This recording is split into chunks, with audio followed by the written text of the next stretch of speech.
आगम के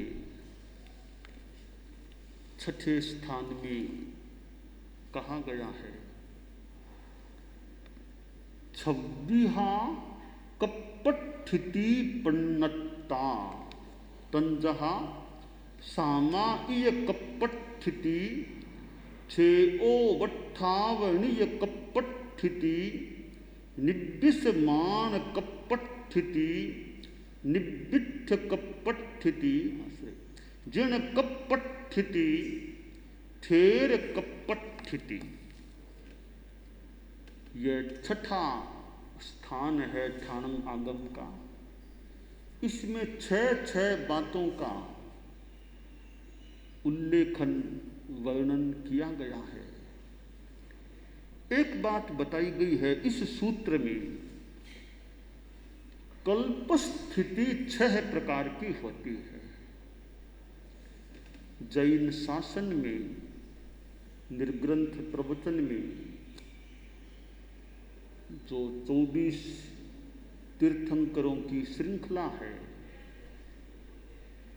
इस शासन में साध्वाचार की विभिन्न श्रेणियां अथवा व्यवस्थाएं रही हैं, मर्यादाएं रही हैं।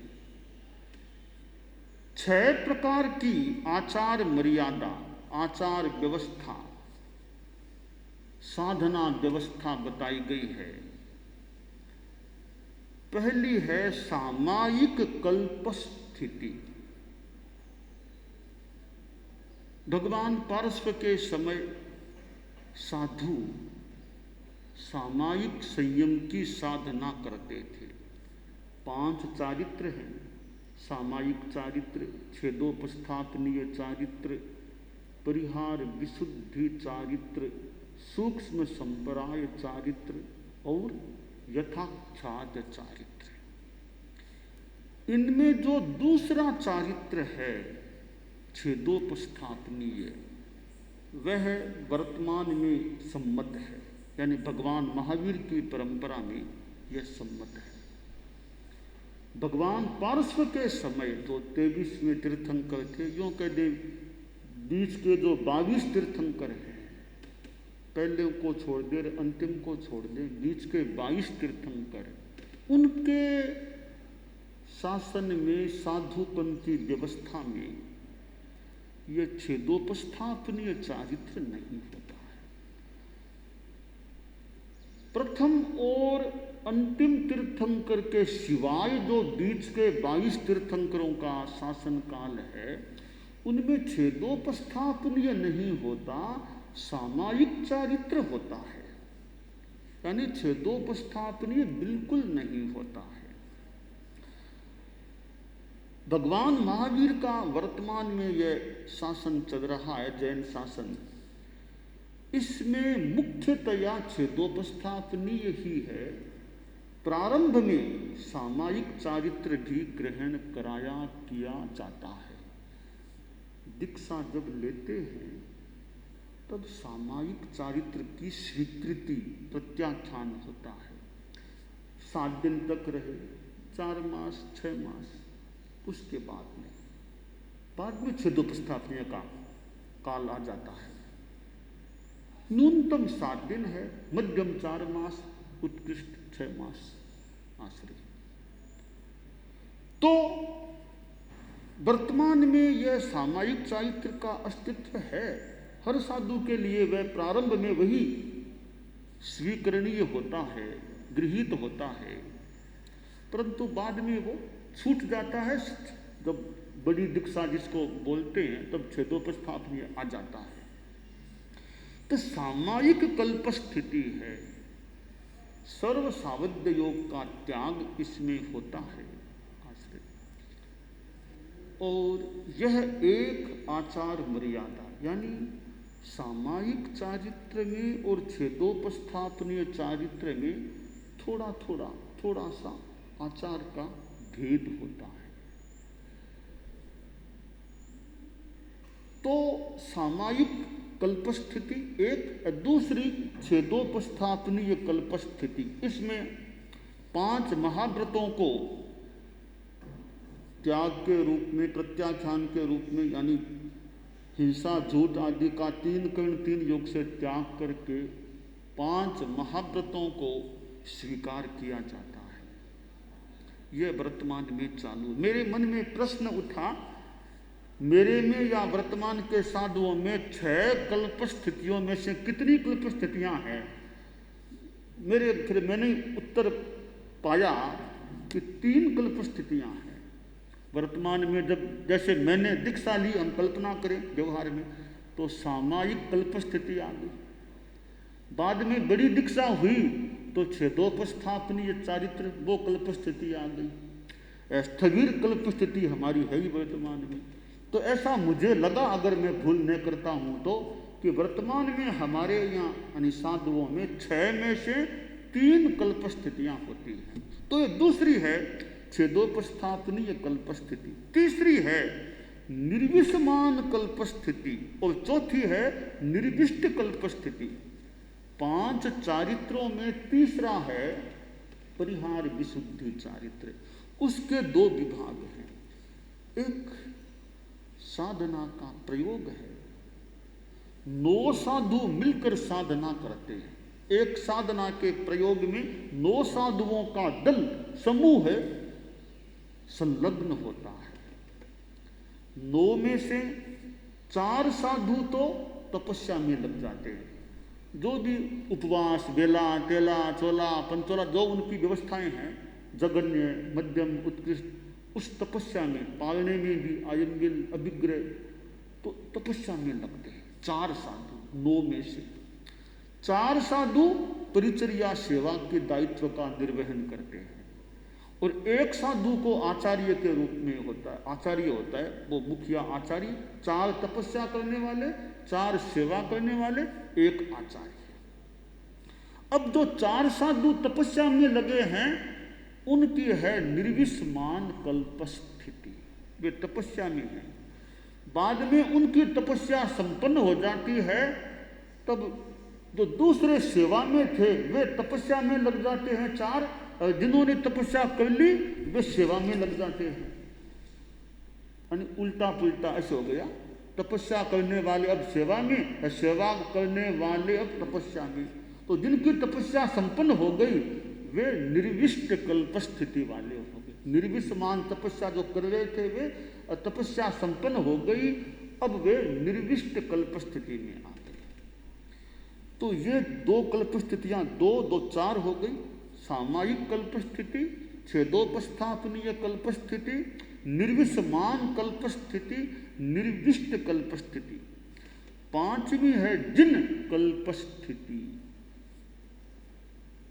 यह एक संग मुक्त साधना, अकेले रहकर साधना करने का प्रयोग है। संग छोड़कर के, संग में है, फिर अब योग्यता है तो विधिवत संग छोड़कर के अकेले रहते हैं, अकेले साधना करते हैं।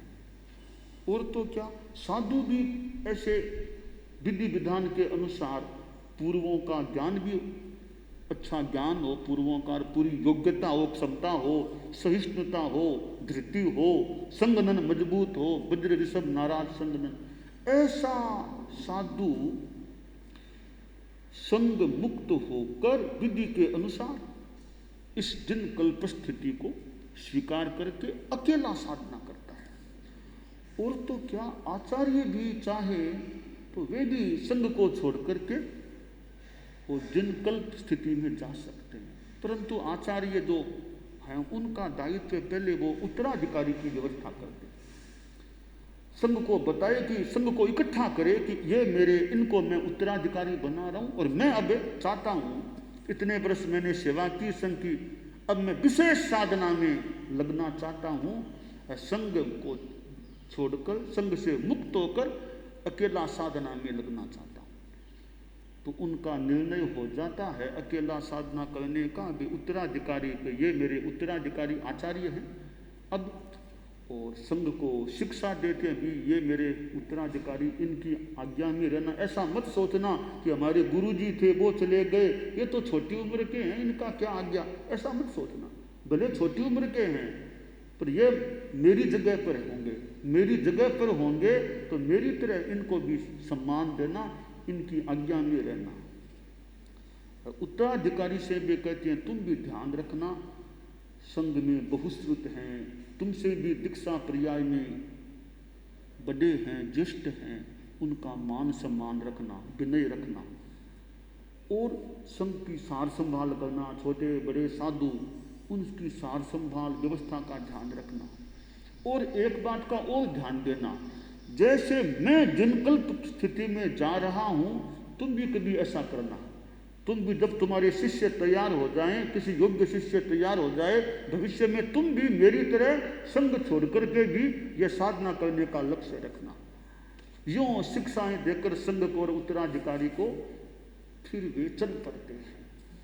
तो कुछ दूर तो शिष्य उनके पीछे पीछे जाते हैं, फिर वे आगे बढ़ जाते हैं। शिष्य देखते रहते हैं, हमारे गुरुदेव ओहो, इस जो आसान साधना थी स्थविर कल्प स्थिति की, उसको छोड़ करके कठोर साधना में जा रहे हैं। उनमें आनंद के मानो आंसू आते हैं। फिर वो जब तक दिखते हैं तब तो उनको वो गुरुदेव जा रहे हैं, हमारे गुरुदेव वो जा रहे हैं, वो जा देखते हैं। जब आंखों से ओझल हो जाते हैं, दिखने बंद हो गए, तब साधु अपने उपाश्रय में आ जाते हैं। यानी ये जिनकल्प स्थिति को आचार्य भी, खैर वर्तमान की बात नहीं, जो प्राचीन काल में जो योग्यता होती, तो आचार्य भी संग मुक्त होकर के जिनकल्प स्थिति में जा सकते थे। यह पांचवी है। छठी है स्थविर कल्प स्थिति। यह जैसे संघ में रहने वाले साधु हैं, संघ में साधना करते हैं, दीक्षा ली है, संघ में साधना कर रहे हैं, आचार्य की आज्ञा में है, आचार्य की है, ये सामान्यतया मोटा मोटी रूप में ये स्थविर कल्प स्थिति की साधना वाले होते हैं। यानी बहुत वो कठोर साधना भी नहीं, जिनकल्प वाली, जिनकल्प स्थिति वाली, और यह थोड़ी सी आसान साधना, यह संघबद्ध साधना होती है सामान्यतया। तो आश्रय ये स्थविर कल्प स्थिति वाले होती है। जिनकल्प की तो इतनी कठोर साधना है कि कांटा भी चुभ गया पाँव में तो निकालने की चेष्टा नहीं करना, चुभ गया तो चुभ गया। शरीर में कुछ तकलीफ है, चिकित्सा नहीं, इलाज चिकित्सा नहीं कराना, सहन करो, बस सहन करो। लोग कष्टों को उदीर करके लेते हैं। आराधना में क्या कहा गया है, जिन कल्पिक साधु लिए कष्ट उदीरो रे, तो आव्या उदय किम थाय अधीरो रे,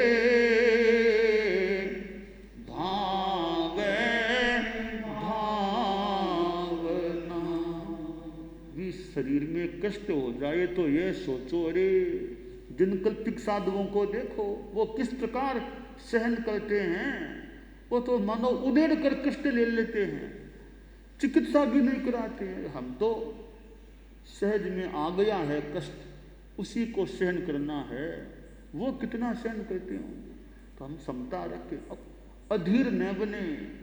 आ गया, कर्मों की निर्जरा हो सकेगी, समता से सहन करूं, जो सहन करे, अधीर न बने। तो जिनकल्पिक का उदाहरण दिया गया आराधना में, उनको देखो वो कैसे उदीर कर कष्ट ले लेते हैं। हमें तो सहज में आ गया तो उसको समता भाव से सहन करें।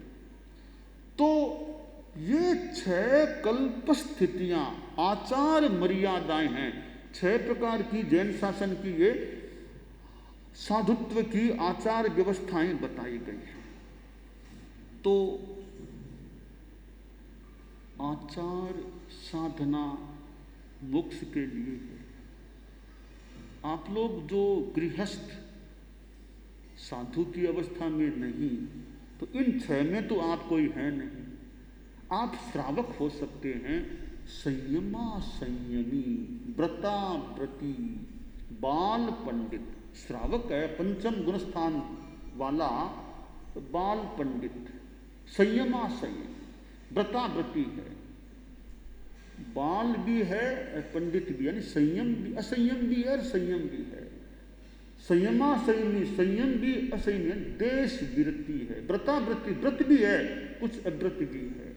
जितना जितना श्रावक में व्रत है उतना उतना वो उसका गुणात्मक कल्याणात्मक पक्ष है, यानी त्याग है, व्रत है, वो उसका संयम है।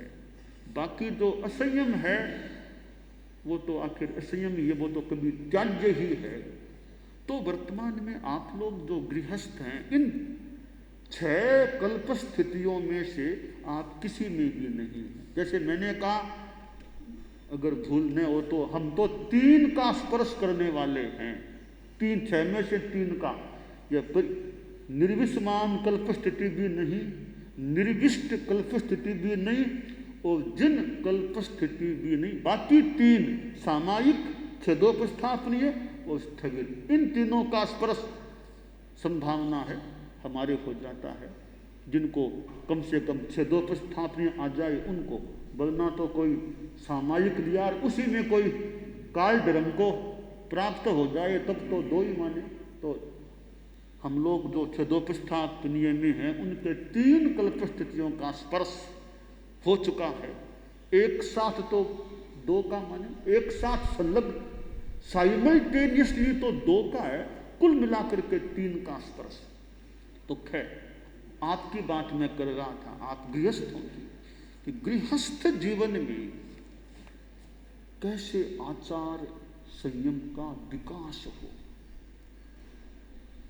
जितना त्याग बढ़े जीवन में, जो जो उम्र 60, 70, 80 की उधर जा रही है, और ज़्यादा त्याग संयम को बढ़ाने का प्रयास करें।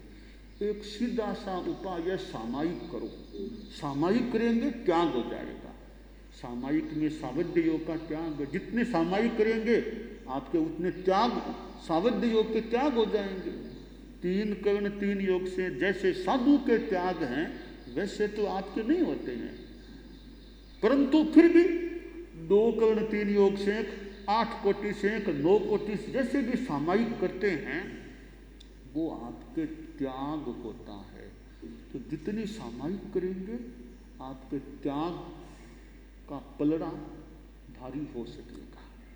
सामायिक के सिवाय 12 व्रतों को स्वीकार कर लिया गृहस्थों ने, तो वो कितना जीवन भर का भी कितना उनका त्याग वृद्धिंगत हो सकेगा। पौषध करेंगे तो वो भी कितना त्याग हो सकेगा। साधु को दान देंगे तो वो भी एक लाभ, आध्यात्मिक धार्मिक लाभ का काम हो सकेगा। तो संयम और तप, त्याग और तप, यह जीवन में जितना गृहस्थों के बढ़ेगा और जो भी काम धंधा करें उसमें वो नैतिकता और ईमानदारी, नैतिकता ईमानदारी।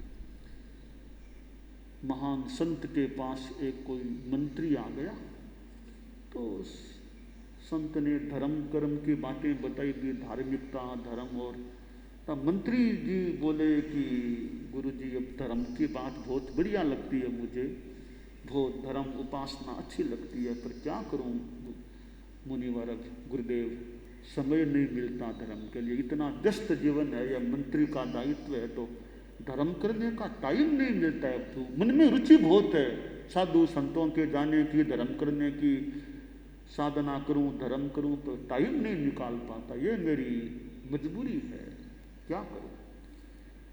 तो संत ने कहा देखो ठीक है, आपको जितना समय मिले उतना निकालिए, समय नहीं मिले विशेष तो आप एक काम करो कि ईमानदारी, बेईमानी कभी नहीं करना।